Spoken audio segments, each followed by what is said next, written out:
Hey, what's up? It's Jeremy Kruis here. I just saw Brandon Lee's latest video called the Fake Gimbal Challenge. Right now I'm going to be doing the Fake Gimbal Challenge with this GoPro 7 right here. So what I'm aiming to do here is look like I'm using a gimbal, but not really using a gimbal.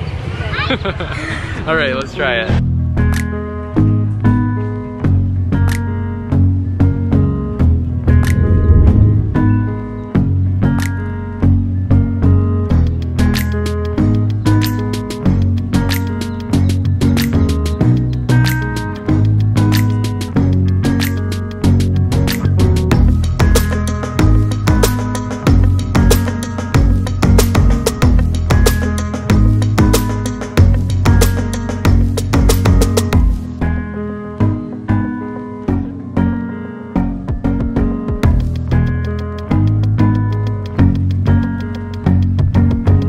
I think it's so crazy that you can get gimbal-like shots with this GoPro. It's so insane. That's it for the Fake Gimbal Challenge.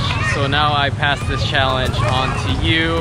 Go check out Brandon's video. I'll put a link to see his original instructions. Hope you enjoyed it. Let me know if you have any questions. Leave this video a like if you enjoyed it and subscribe. Alright, I'll see you guys in the next one. Bye-bye.